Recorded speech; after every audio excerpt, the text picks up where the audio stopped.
बिस्मिल्लाहिर्रहमानिर्रहीम। Zero land की तलाश। मुसन्निफ़ इब्न सफ़ी। इमरान सीरीज़। वज़ारत ख़ारजा के सेक्रेटरी सर सुल्तान अपनी ख्वाबगाह में बेखबर सो रहे थे। अचानक फ़ोन की घंटी बजी और बजती ही रही। देर से सोए थे, इसलिए उठते उठते भी गोया जग बीत गया। बहुत झिंझिलाहटों के साथ रिसीवर क्रेडल से उठाया। गधी की लात खाने वाला। दूसरी तरफ से आवाज़ आई, क्या बकवास है, कौन है? वो सर झटक कर धाड़े और नींद के सारे तासुरात उनके चेहरे से काफूर हो गए। मुझ बेचारे के अलावा और कौन हो सकता है जनाब आली? इस बार उन्होंने इमरान की आवाज़ पहचान ली और दांत पीस कर रह गए। क्या वजह है इस वक्त? वो माउथ पीस में गुर्राए। 3:30।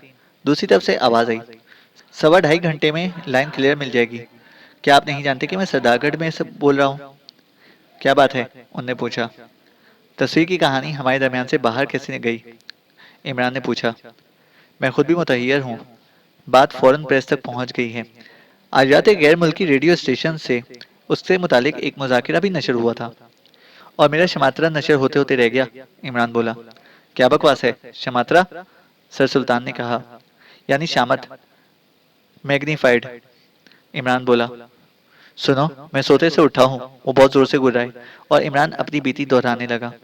तो तुम इस सिलसिले में क्या कर रहे हो? सर सुल्तान ने पूछा। फिलहाल भाग खड़ा हुआ हूँ।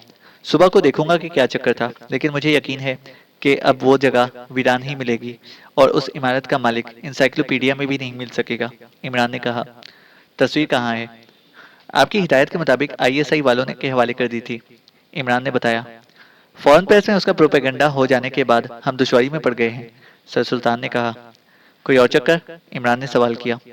मशरिकी और मगरबी जर्मनी के सिफारत खानों के नुमाइंदे इस सिलसिले में तगोदो कर रहे हैं। उनमें से हर एक ये चाहता है कि तस्वीर उनके हवाले कर दी जाए। सर सुल्तान ने बताया। सिचुएशन? इमरान ने पूछा। बहरहाल बात झगड़े की है, सर सुल्तान बोले। इनके अलावा कुछ और ममालिक भी इसमें दिलचस्पी ले सकते हैं। रोज़ा फ्रांस की सीक्रेट सर्विस से ताल्लुक़ रखती थी। इमरान ने कहा। तुम फिलहाल ये मालूम करने की कोशिश करो कि ये खबर किसी फॉरेन प्रेस के नुमाइंदे तक कैसे पहुंची। सर सुल्तान ने कहा। मक्खी मार काम है, और अब इससे फायदा ही क्या? बहरहाल खबर पहुंच गई है और गधी के चाहने वाले हरकत में आ गए हैं। इमरान ने कहा। आखिर उस तस्वीर में है क्या? सर सुल्तान ने कहा। बज़ाहिर एक गधी अपने बच्चे को दूध पिला रही है। इमरान ने कहा। लेकिन दर हकीकत? सर सुल्तान ने पूछा। बस जनाब, मैं इतना गया गुजरा भी नहीं हूँ कि गधी और उसके बच्चे पर रिसर्च करने बैठ जाऊँ। हो सकता है कि अक़वाम मगरिब में गधी और उसके बच्चे से किसी किस्म का जज्बाती लगाव रखती हों। इमरान बोला। फजूल बातें मत करो, शिमला के लवाहिकीन पर कड़ी नजर रखो। सर सुल्तान ने कहा। मैं नहीं समझा। इमरान बोला। उसकी सेक्रेटरी के बारे में क्या ख्याल है? सर सुल्तान ने कहा। सांवली रंगत के अलावा उसमें और कुछ भी नहीं है। इमरान ने कहा। फिर वही बकवास, मैं पूछ रहा हूँ कि क्या वो इस साजिश में मुलव्विस हो सकती है? सर सुल्तान ने पूछा। सभी कुछ मुमकिन है जनाब। शिमला के तीनों बॉडी गार्ड्स भी नज़रअंदाज नहीं किए जा सकते। उनमें से कोई रोज़ा का आदमी हो सकता है। इमरान ने कहा। किस पर शुबा है? सर सुल्तान ने पूछा। जख्मी पर। मेरा ख्याल है कि वो जख्म खुद उसका अपना लगाया हुआ था, मजीद एतमाद हासिल करने के लिए। इमरान ने कहा। हो सकता है, सर सुल्तान ने कहा। लेकिन मैं समझता हूँ कि मेरा काम खत्म हो चुका है। इमरान बोला। तुमने खुद ही फैसला कर लिया? सर सुल्तान बोले। मेरा काम था शिमला का राज दरियाफ्त करना, और इससे जो कुछ हासिल हुआ उसे आईएसआई वाले ले गए। इमरान बोला। किसी हद तक तुम्हारा ख्याल दुरुस्त भी है। सर सुल्तान बोला। लेकिन मेरा मसला रोज़ा थी। अगर जख्मी तारिक उसी का आदमी है तो अभी मेरा काम खत्म नहीं हुआ। इमरान बोला। किसी बात पर जमोगे भी? सर सुल्तान ने कहा। इस बात पर अभी तक जमा हुआ हूँ कि सांवली रंगत भी मुझे शायर नहीं बना सकती। इमरान बोला। इमरान, आदमियत के जामे में रहो। सर सुल्तान ने कहा। इससे कोई फ़ायदा नहीं, क्योंकि आदमियत का जामा ज़िंदगी के अलावा और कुछ नहीं है, चाहे उसमें अखलाकियात की कितनी ही कशीदा कारी क्यों ना कर डाली जाए। इमरान बोला। अच्छा, अब बकवास बंद करो, मुझे अपनी नींद भी पूरी करनी है। सर सुल्तान ने कहा। नींद और दरिंदगी के अलावा आदमी के पास और कुछ भी नहीं है। इमरान बोला। तुम घास तो नहीं खा गए? सर सुल्तान धाड़े। दरिंदे घास नहीं खाते, अलबत्ता बेचारी गधी। ओ खुदा की पनाह, शायद मैं वाकई सनक गया हूँ। बहरहाल कहने का ये मतलब है कि तफ्तीश को आगे बढ़ाने के सिलसिले में आईएसआई वालों से टकराव भी हो सकता है। इमरान बोला, क्या मतलब? सर सुल्तान ने कहा, इस कज़िये के फौरन प्रेस तक पहुंचने के दो ही जरिए हो सकते हैं, शिमला के लवाहिकीन या खुद आईएसआई वालों से टकराव भी हो सकता है। इमरान ने कहा, तुम इसकी परवाह मत करो। सर सुल्तान ने कहा, बस यही मालूम करना था। इमरान बोला, इतनी सी बात के लिए तुमने इतनी देर तक उलझाए रखा। सर सुल्तान फिर गर्म हो गए। गधी ने मेरी अकल खप्त कर दी है। इमरान ने कहा, तुम्हें इससे कोई खास बात नजर नहीं आई? हैरत है मुझे इस पर। किसी खास बात की निशानदही उस वक्त तक नहीं कर सकूंगा जब तक अपने महकमे की लेबोरेटरी तक नहीं पहुंच जाता। इमरान ने कहा, ओह, तो इसका ये मतलब? सर सुल्तान ने कहना चाहा, खुदा हाफिज कहकर इमरान ने राब्ता मुनक़ता कर दिया था और सर सुल्तान रिसीवर हाथ में लिए उसे घूरते रह गए थे। फिर बुरा सा मुंह बनाकर रिसीवर क्रेडल पर रखा और बिस्तर पर लेटने भी नहीं पाए थे कि फोन की घंटी दोबारा बजने लगी। मुझे तो अब रिटायरमेंट ले ही लेना चाहिए, वो दांत पीसकर बड़बड़ाए और रिसीवर क्रेडल से उठा लिया। सुल्तान स्पीकिंग, उन्होंने माउथ पीस में कहा। General YZ. दूसरी तरफ से आवाज आई, ओह, इस वक्त खैरियत? तुम्हारा वो आदमी कहाँ है जिसे बाउल सौफ मेरे आदमियों के हवाले की थी? सरदारगढ़ में। सर सुल्तान बोले, उससे कहो कि हमसे राब्ता कायम करे। दूसरी तरफ से आवाज आई, कोई खास बात? वो ऑफिसर कत्ल कर दिया गया जिसकी तहवील में तस्वीर थी और तस्वीर भी गायब हो गई है। दूसरी तरफ से आवाज आई, तो इसमें मेरे आदमी का क्या कसूर? सर सुल्तान बोले, फौरन प्रेस तक ये बात कैसे पहुंची? आवाज आई, यही सवाल मैं तुमसे करने वाला था ओल्ड बॉय। सर सुल्तान ने नाखुशगवार लहजे में कहा, हम उससे सिर्फ यही मालूम करना चाहते हैं कि फौरन प्रेस तक बात कैसे पहुंची। वो इसका जवाब नहीं दे सकेगा क्योंकि कुछ देर पहले वो यही सवाल मुझसे कर चुका है। सर सुल्तान बोले, देखो सुल्तान बेटे, इन मामलात में तुम मुझसे ज्यादा तजर्बाकार नहीं हो सकते। दूसरी तरफ से आवाज आई, लेकिन मैं अपने उस आदमी को तजर्बात का पहाड़ समझता हूँ। सर सुल्तान बोले, आखिर है कौन? दूसरी तरफ से आवाज आई, अली इमरान। सर सुल्तान ने कहा, ओह, तब तो सोचना पड़ेगा, लेकिन तुम उससे कहो कि जल्द अज जल्द हमसे राब्ता कायम करे। आवाज आई, कुछ देर पहले वो सरदारगढ़ में मरते मरते बचा है। सर सुल्तान ने कहा और आईएसआई के डायरेक्टर जनरल को इमरान की कहानी सुनाने लगे। White mushroom. दूसरी तरफ से आवाज आई, नाम फर्जी भी हो सकता है। मुझे बताओ कि वो सरदारगढ़ में कहाँ मिलेगा। इंटरकॉन के मैनेजर से राब्ता कायम करो, वो तुम्हारी कॉल रिडायरेक्ट कर देगा। Okay, thanks. दूसरी तरफ से सिलसिला मुनक़ता होने की आवाज आई।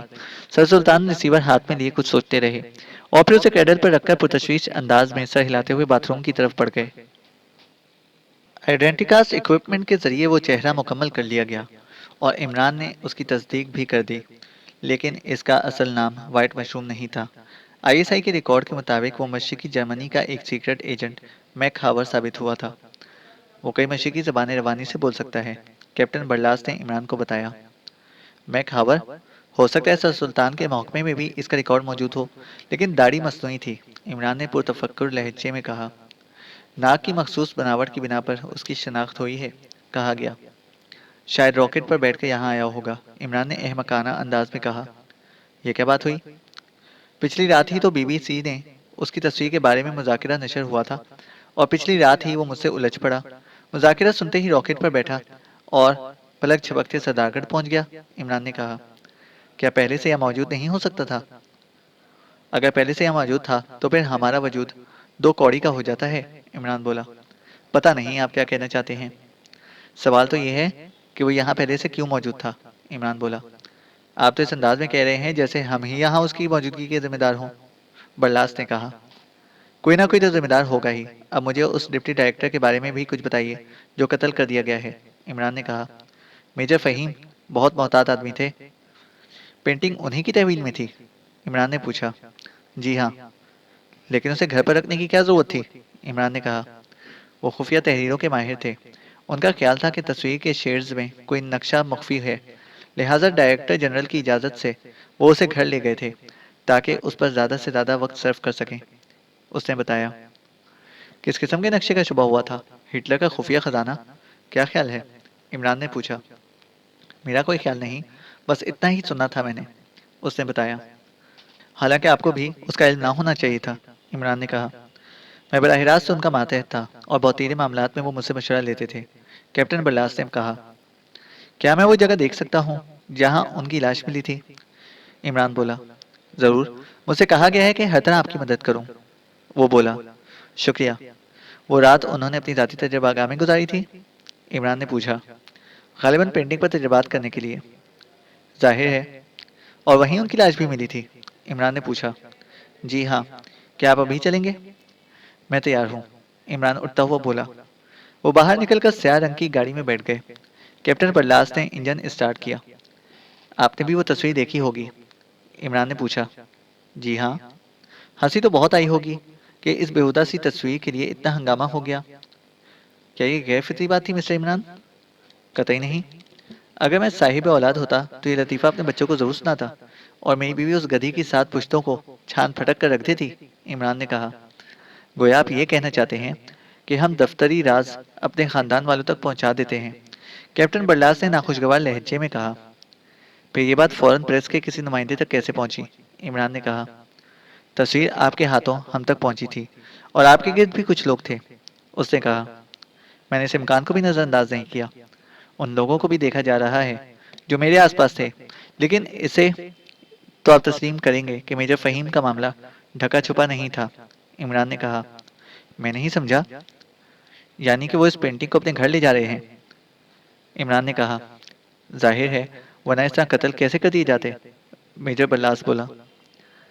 तो ये बात मुजीबों तक आप ही लोगों ने के जरिए पहुंची होगी। इमरान बोला। इसके अलावा और क्या कहा जा सकता है?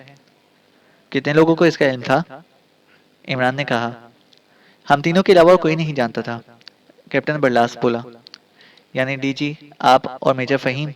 इमरान ने कहा। जी हाँ। डीजी को अलग कर दीजिए तो सिर्फ आप दो रह जाते हैं। इमरान बोला। मैं गैर शादीशुदा हूँ, इसलिए अपने बच्चों को ये लतीफ़ा नहीं सुना सका था। कैप्टन बरलास बोला।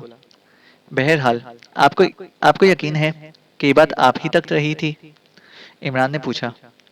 उसी तरह यकीन है जिस तरह खुदा के वजूद पर है। कैप्टन बरलास बोला। गुड। तो फिर खुद मेजर फ़हीम? इमरान बोला। वो इन दोनों अपने बंगले में तन्हा थे। बच्चे किसी अजीज के यहाँ बाहर गए हुए थे। कैप्टन ने बताया। मुलाजिमीन? इमरान ने कहा। 3 अदद। लेकिन इसका सवाल ही नहीं पैदा होता कि इन्होंने अपने मुलाजिमीन के बारे में कोई गुफ्तगू की हो। मैं तंग आ गया हूँ, इमरान ठंडी सांस लेकर बोला। कैप्टन बरलास की नखियों से उसकी तरफ देख कर रह गया, लेकिन ये मालूम करने की कोशिश नहीं की कि इस नामुकम्मल जुमले का मतलब क्या है। गाड़ी तेज रफ्तारी से रास्ता तय कर रही थी। वाकई तंग आ गया हूँ, इमरान थोड़ी देर बाद बोला। मेरी ज़िंदगी में जुराइम और कश्तो खून के अलावा और कुछ भी नहीं है। आप लोग तो एक आधा गर्लफ्रेंड भी पाल लेते हैं। इमरान बोला। अगर आपका इशारा खुसूसियत से मेरी तरफ है तो सुन लीजिए कि मैं कोई गर्लफ्रेंड भी नहीं रखता जिसे मैंने ये लतीफ़ा सुना दिया हो। कैप्टन बरलास बोला। मेजर फ़हीम के बारे में क्या ख्याल है? इमरान ने कहा।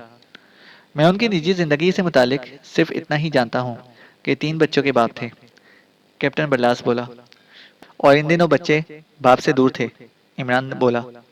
आप क्या कहना चाहते हैं? कैप्टन बरलास ने कहा। शादीशुदा लोग भी गर्लफ्रेंड्स रखते हैं। इमरान बोला। मैं यकीन के साथ नहीं कह सकता कि मेजर फ़हीम इस मामले में किस किस्म के आदमी थे। ड्रिंक करते थे? मुमकिन है करते हों। मैंने इस पर कभी तवज्जो नहीं दी। खैर खैर। इमरान ने हाथ झाड़े। पता नहीं आप किस नतीजे पर पहुंच रहे हैं, कैप्टन बरलास ने कहा। कभी कभी हम खुद ही अपने लिए मौत का फंदा तैयार कर लेते हैं। इमरान ने कहा। यानी आप ये कहना चाहते हैं कि खुद मेजर फ़हीम ही ने उस पेंटिंग का जिक्र किसी से कर दिया होगा? कैप्टन बरलास ने कहा। क्या इसका इम्कान नहीं है? इमरान ने कहा। हो सकता है, कैप्टन बरलास ने पुरतशवीश लहजे में कहा।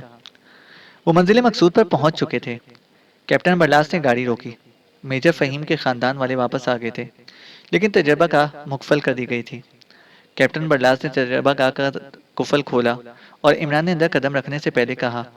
शायद फिंगरप्रिंट्स पहले ही उठा लिए गए हों। इमरान ने पूछा। जी हाँ, सारी कार्रवाई हो चुकी है, कैप्टन बरलास ने कहा। वो तजर्बा गाह में दाखिल हुए। खासा कुशादा कमरा था, और वहाँ रखी हुई अशिया पर नज़र पड़ते ही किसी फोटोग्राफर की वर्कशॉप का गुमान होता था। फिंगरप्रिंट्स के बारे में कुछ बताइए, इमरान ने चारों तरफ देखते हुए कहा। 2 तरह के निशानात मिले हैं, मेजर फ़हीम की उंगलियों के या उसके मुलाजिम की उंगलियों के, जो यहाँ की सफाई करता है। कोई मखसूस मुलाजिम है? जी हाँ। उससे खासतौर पर पूछगछ की गई है? तीनों ही मुलाजिम सर्वेंट्स क्वार्टर में सोते हैं। उनका बयान है कि जब वो क्वार्टर्स में जाने के लिए इमारत से निकले थे तो मेजर फ़हीम तजर्बा गाह में ही थे। मुलाजिमों ने उन्हें मुतला किया था और वो सदर दरवाज़ा बोल्ट करने के लिए उनके साथ वहाँ तक आए थे। क्या वो उस वक्त तजर्बागाह में तन्हा थे? इमरान ने पूछा। मुलाजिमों की रवानगी तक तो वो तन्हा ही थे, और सुबह को जब वो काम पर आए तो उन्हें सदर दरवाज़ा खुला हुआ मिला था। ये गैर मामूली बात थी, क्योंकि मेजर फ़हीम मुलाजिमों से पहले बेदार नहीं होते थे। तो उनकी आमद पर दरवाज़ा खुद मेजर फ़हीम ही खोलते थे? इमरान ने पूछा। जी हाँ, घंटी की आवाज़ पर बेदार होते थे और दरवाज़ा खोलते ही खुद ही खोलते थे, लेकिन सिर्फ उस हालत में जब वो बंगले में तन्हा होते थे, वरना खानदान का कोई फ़र्द ये अंजाम देता था। नौकर हमेशा अपने क्वार्टर ही में सोते थे? इमरान ने पूछा। जी हाँ। ऐसे हालात में भी जब मेजर बंगले में तन्हा होते हैं? इमरान ने पूछा। जी हाँ, मुलाजिमों ने यही बताया है, कैप्टन बरलास ने कहा। बड़ी अजीब बात है। तन्हा सोने की सूरत में उन्हें कम से कम बावर्ची को तो बंगले में ही रखना चाहिए था। इमरान ने कहा। लेकिन ऐसा कभी नहीं हुआ, कैप्टन बरलास बोला। यानी ज़रूरत पड़ने पर चाय वगैरह खुद ही बना लेते होंगे? इमरान बोला। जाहिर है। नौकर उस रात किस वक्त बंगले से गए थे? इमरान ने पूछा। हस्बे मामूल 10 बजे। इमरान खामोश हो गया। उसकी नज़र उस जगह जम गई थी जहां फर्श पर लाश के गिर्द चौक से निशान डाले गए थे। कैप्टन बरलास ने कहा। आसार की बिना पर यह कतई नहीं कहा जा सकता कि कातिल मुलाजिमों के चले जाने के बाद बंगले में दाखिल हुआ हो।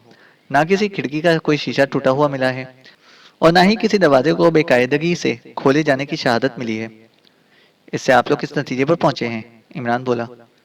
या तो कातिल पहले ही से बंगले के किसी हिस्से में छुपा हुआ था, या फिर मेजर फहीम ने खुद ही उसे बंगले में दाखिल होने की इजाज़त दी होगी, कैप्टन बल्लास ने बताया। इमरान पुरतफक्कुर अंदाज में सर हिलाकर रह गया। इस सिलसिले में मुलाजिमों का क्या ख्याल है? उन्होंने कातिल के पहले ही से बंगले में मौजूद होने के ख्याल को मुस्तरद कर दिया है, क्योंकि वो बंगले का गोशा गोशा देखकर अपना इत्मीनान कर लेने के बाद ही रुखसत हुए थे। खुसूसियत से उन औकात में और ज़्यादा मोहतात हो जाते थे जब मेजर फ़हीम बंगले में तन्हा होते थे, कैप्टन बरलास ने बताया। उस रात भी उन्होंने अपने इस मामूल को ज़रूर दोहराया होगा? इमरान ने पूछा।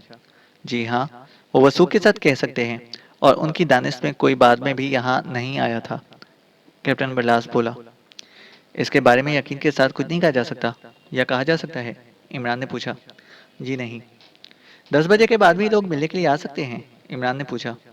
हमने यही नज़रिया कायम किया है कि मेजर फ़हीम कातिल से वाकिफ़ थे, कैप्टन बरलास बोले। वो महकमे का कोई ऐसा आदमी भी हो सकता है जिसे पेंटिंग के बारे में इल्म रहा हो? इमरान बोला। मेरे और डीजी साहब के अलावा और कोई नहीं हो सकता, कैप्टन बरलास तंजिया मुस्कुराहट के साथ बोला। आप तो कातिल हो ही नहीं सकते, इमरान ने उसकी आंखों में देखते हुए कहा। क्यों नहीं हो सकता मिस्टर इमरान? आप मुझे क्या जाने? जिसकी आंखों की बनावट कातिल होती है, वो हकीकतन कत्ल नहीं कर सकते। इस इज़हार ख्याल पर मैं शर्माऊं या आपका शुक्रिया अदा करूं मिस्टर इमरान? क्या मैं यहाँ की चीज़ों को करीब से देख सकता हूँ? ज़रूर, ज़रूर। फिर इमरान तजर्बागाह की मुख्तलिफ चीज़ों का जायज़ा लेता रहा, और कैप्टन बरलास उसे ऐसी नज़रों से देखे जा रहा था जैसे वो कोई अजूबा हो। थोड़ी देर बाद इमरान फिर उसी के करीब आकर खड़ा हुआ और उसने कहा। हमने यहाँ तफ्तीश का कोई इम्कानी पहलू नज़रअंदाज नहीं किया। मेरा भी यही ख्याल है, इमरान ने पुरतशवीश लहजे में कहा। पोस्टमार्टम की रिपोर्ट के मुताबिक गोली बहुत करीब से दिल का निशाना लेकर चलाई गई थी, कैप्टन बल्लास ने बताया। और मुलाजमों ने फायर की आवाज़ भी नहीं सुनी थी? इमरान बोला। जी हाँ, उन्होंने फायर की आवाज़ नहीं सुनी थी। साइलेंसर? गालिबन साइलेंसर ही इस्तेमाल किया गया था, कैप्टन बल्लास बोला। और यहाँ ऐसी कोई चीज़ आप लोगों को नहीं मिल सकी जिससे कातिल की निशानदेही हो सके? इमरान ने पूछा। जी हाँ, वो बेहद मोहतात था कि उंगलियों के निशानात तक नहीं छोड़े। क्या तीनों मुलाजिम एक ही कमरे में छुप सोते हैं? इमरान ने फिर पूछा। नहीं, तीनों के अलग अलग कमरे हैं, लिहाजा कोई इसकी शहादत भी नहीं दे सकेगा कि वो रात भर अपने कमरों ही तक महदूद रहे होंगे, इमरान ने कहा। आप क्या कहना चाहते हैं? कैप्टन बरलास उसे गौर से देखता हुआ बोला। ये मालूम होना बेहद ज़रूरी है कि उनमें से कोई रात के किसी हिस्से में अपने कमरे से निकला तो नहीं था, इमरान ने कहा। कैप्टन बरलास कुछ ना बोला। वो भी किसी सोच में पड़ गया था। इमरान ने कुछ देर बाद कहा। खैर, ये सब कुछ आप मुझ पर छोड़ दीजिए, इसलिए आपको मुझे यहीं छोड़कर जाना पड़ेगा। मैं आपका मतलब नहीं समझा।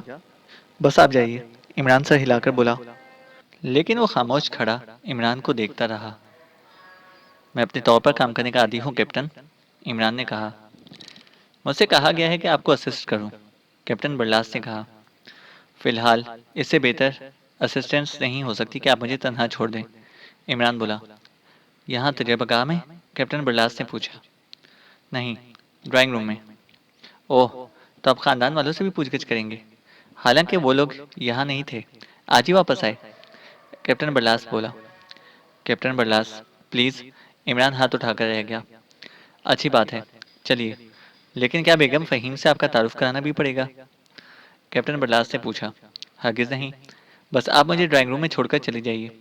लेकिन ठहरिए, आपने मुझे उस मुलाजिम का नाम तो बताया ही नहीं जो तजुर्बाकार में सफाई करता है। इमरान बोला। सरदार। वो तजुर्बाकार को मुखफल करके इमरान को ड्राइंग रूम में ले आया और आहिस्ता से बोला। बेगम फ़हीम से करने के सिलसिले में ज़रा मोहतात रहिएगा। कैप्टन बरलास ने कहा। मैं नहीं समझा। इमरान बोला। गैर मामूली टाइप की खातून है, उनकी आंखों में आज तक किसी ने आंसू नहीं देखे। हद हो गई कि इस मौके पर भी वो बेहद हद पुरसकून नजर आ रही हैं। कैप्टन बरलास ने बताया। बहुत गुस्सावर हैं क्या? इमरान ने पूछा। नहीं, ऐसी कोई बात नहीं। मेजर फ़हीम के से कैसे ताल्लुकात थे उनके? इमरान ने पूछा। खुशगवार। अच्छी बात है, आप सरदार को मेरे पास भेज कर चले जाइए। उसी के तवस से मैं बेगम फ़हीम से भी रब्ता कायम कर लूँगा। मेरा कार्ड रखिए, कैप्टन बरलास ने कहा। जब भी मेरी ज़रूरत हो, रिंग कर लीजिएगा। इमरान ने कार्ड लेकर उसका शुक्रिया अदा किया और उसके जाते ही उसके चेहरे पर हिमाकतों के डोंगर बरसने लगे। थोड़ी देर बाद मुलाजिम सरदार ड्राइंग रूम में दाखिल हुआ। जवानुल उमर और खुशशक्ल आदमी था। आंखों की बनावट से किसी कदर ज़हीन भी मालूम होता था। फरमाइए जनाब, उसने इमरान को बगौर देखते हुए कहा। इमरान ने अहमकाना अंदाज में उसे करीब आने का इशारा किया और उसके कान में अजीब से अंदाज में बोला। बेगम फ़हीम तुमसे कुछ नहीं मालूम होती थी? इमरान बोला। वो चौंक कर पीछे हट गया और इमरान को आंखें फाड़ फाड़ कर देखने लगा। खैर कोई बात नहीं, इमरान ऊंची आवाज़ में बोला। तजर्बागाह की सफाई तुम ही क्या करते थे? जी हाँ जनाब, उसने जवाब दिया, लेकिन उसकी आंखों में उलझन के आसार नजर आने लगे थे। वो कुर्सी उठाकर मेरे करीब ही बैठ जाओ। इमरान फिर आहिस्ता से बोला और इस तरह चारों तरफ देखने लगा जैसे खदशा हो कि कहीं कोई तीसरा भी उनकी गुफ्तगू नहीं सुन रहा हो। सरदार ने हिचकिचाते हुए तामील की। इमरान ने बैठते हुए सरगोशी की। कत्ल वाली रात को तुम किस वक्त बंगले में दोबारा आए थे? मम, मैं जी नहीं तो। यह कत्ल का मामला है सरदार। बेगम फ़हीम कभी भी अपनी ज़बान नहीं खोलेंगी। वो बड़ी खुददार खातून है, हालांकि वो सब कुछ जानती हैं। सरदार थूक निकल कर रह गया। वो अपनी ज़बान नहीं खोलेंगी और तुम हक के नमक अदा करोगे, फिर जानते हो क्या होगा? इमरान बोला। सरदार कुछ ना बोला। अचानक बरसों का बीमार नजर आने लगा। फिर ये होगा ए वफादार मुलाजिम के कातिल सजा से बच जाएगा। इमरान ने आहिस्ता से कहा। मैं पागल हो जाऊंगा जनाब, वो भराई हुई आवाज़ में बोला। अच्छा, तो अपने क्वार्टर में चलो, मैं भी यहाँ बात करना मुनासिब नहीं समझता। बहुत अच्छा जनाब। वो ड्राइंग रूम से निकलकर बरामदे में पहुंचे ही थे कि हुक्म से नुस्वानी आवाज़ आई। सरदार कहाँ जा रहे हो, और ये कौन साहब हैं? इमरान बौखलाए हुए अंदाज में मुड़ा। बाएं जाने वाले दरवाजे में एक सेहतमंद और वजीह औरत खड़ी नजर आई। उम्र 30 और 40 के दरमियान रही होगी। आदाब बजा लाता हूँ बेगम साहिबा। इमरान ने बहुत ज़्यादा बदवासी का मुजाहिरा करते हुए कहा। मुझे बताया गया है कि सरदार तजर्बागाह की भी देखभाल किया करता था, लिहाजा इससे कुछ बातें करनी हैं। आप हैं कौन? वो बोली। मैं ब्राइटो फ्लेक्स कंपनी का नुमाइंदा हूँ। हमने मेजर साहब को एक मखसूस किस्म का प्रोडक्ट कुछ दिनों के लिए आरियतन दिया था, उसी के बारे में पूछगिछ करनी है। इमरान ने कहा। उसके बारे में क्या पूछगिछ कीजिएगा? वो बोली। वो प्रोडक्ट जो तजर्बागाह में मौजूद नहीं है। इमरान ने कहा। हर किस्म की गुफ्तगू मेरी मौजूदगी में होगी। वो बोली। बहुत बेहतर बेगम साहिबा, इमरान ने कहा और सरदार की तरफ मुड़कर बाएं आंख दबाई और फिर बोला। हाँ तो मियाँ सरदार, वो प्रोडक्ट कहाँ है जिस पर ट्रेडमार्क के तौर पर उड़ती हुई चिमगाडर बनी हुई थी? इमरान बोला। वो सर खुजाता हुआ बोला। जी था तो मैंने देखा था। एक मिनट, औरत हाथ उठाकर बोली। आप कैप्टन बरलास के साथ आए थे? जी हाँ, वो प्रोडक्ट बहुत कीमती था, लेकिन तजर्बागाह में मौजूद नहीं है। कैप्टन बरलास जल्दी में थे, इसलिए पूछगिछ के लिए सरदार को मेरे हवाले कर गए हैं। तो आप पूछगिछ के लिए उसे कहाँ ले जा रहे हैं? यहीं लॉन पर। अंदर कुछ घुटन सी महसूस हो रही थी। इमरान ने कहा। तुम उस प्रोडक्ट के बारे में क्या जानते हो? औरत ने बराह रास्त सरदार से सवाल किया। मैं जी बस देखा था, सरदार ने कहा। अब वो कहाँ है? वो औरत बोली। जी जी मैं नहीं जानता, सरदार ने कहा। बात खत्म हो गई। औरत ने इमरान से कहा। मैं तो मुफ्त में मारा गया, इमरान का रहा। जाती ताल्लुकात की बिना पर मैंने वो प्रोडक्ट 6 दिनों के लिए मेजर साहब को दिया था। क्या कीमत थी उसकी? औरत ने पूछा। कीमत कीमत तो कैटलॉग देखकर ही मालूम हो सकेगी, इमरान बोला। देखकर बताइए, कीमत अदा कर दी जाएगी, औरत ने खुश्क लहजे में कहा। इमरान बेहद खुशी जाहिर करता हुआ बोला, बहुत बहुत शुक्रिया। जाओ तुम अपना काम करो, औरत ने सरदार से कहा और वो सर झुकाए हुए अंदर चला गया। साथ ही औरत भी दरवाजे की में मुड़ गई और इमरान इस तरह मुंह चिल्लाने लगा जैसे किसी कड़वी कसीली चीज का जायका याद आ गया हो। रात के 11 बजे थे और मेजर फहीम का बंगला तारीकी में डूब गया था। अलबत्ता कंपाउंड के फाटक के बल्ब की मध्यम सी रोशनी थोड़ी सी जगह को रोशन किए हुए थी। इमरान ने तारीख हिस्से वाली कंपाउंड वॉल फलांगी और सर्वेंट्स क्वार्टर की तरफ बढ़ता चला गया। खुशकिस्मती से मेजर फहीम के बंगले में कुत्ते नहीं थे, इसलिए ये काम बेहद आसान हो गया था। एक एक कमरे के 3 क्वार्टर एक ही कतार में वाक़ थे और हर कमरे के आगे सहन था, जिसकी दीवारें ज़्यादा ऊंची नहीं थीं। वो पहले ही मालूम कर चुका था कि सरदार किस क्वार्टर में रहता है। दरवाजे पर दस्तक नहीं देना चाहता था, इसलिए सहन की दीवार भी फलांगनी पड़ी। कमरे में मध्यम रोशनी थी। कूदने की आवाज़ सुनकर सरदार बाहर निकल आया। शोर मत मचाना, मैं हूँ प्रोडक्ट वाला, इमरान आहिस्ता से बोला। तो दीवार फलांग कर? तुम देख ही चुके हो कि बेगम साहिबा तुम्हारी कितनी कड़ी निगरानी कर रही हैं। खैर, अब इत्मीनान से बातें होंगी और तुम किसी खसारे में भी ना रहोगे, क्योंकि मैं मेजर फ़हीम के महकमे का आदमी नहीं हूँ। मेरी तफ्तीश मेरी ही ज़ात तक महदूद रहेगी। गालिबन तुम मेरा मतलब समझ गए होगे। इमरान बोला। जी हाँ, चलिए अंदर चलिए, वो कपकपाती हुई आवाज़ में बोला। एक शिकस्ता हाल कुर्सी पर इमरान को बिठाते हुए कहा, बेगम साहिबा हर वक्त चौकस रहती हैं, लेकिन मुझे हैरत है जनाब कि उन्होंने आज तक वो बात ना मेजर साहब के मुंह पर डाली और ना मुझसे ही कुछ कहा। सरदार ने कहा, बड़े दिल गुर्दे की औलत मालूम होती है, मरने के बाद भी नहीं चाहती कि उसके शौहर की इज्जत पर हर्फ आए। खैर हाँ, तुम मुझे तफसील से बताओ ताकि मैं कातिल पर हाथ डाल सकूं। इमरान बोला। मेरे अलावा और कोई इस बारे में नहीं जानता, सरदार ने कहा।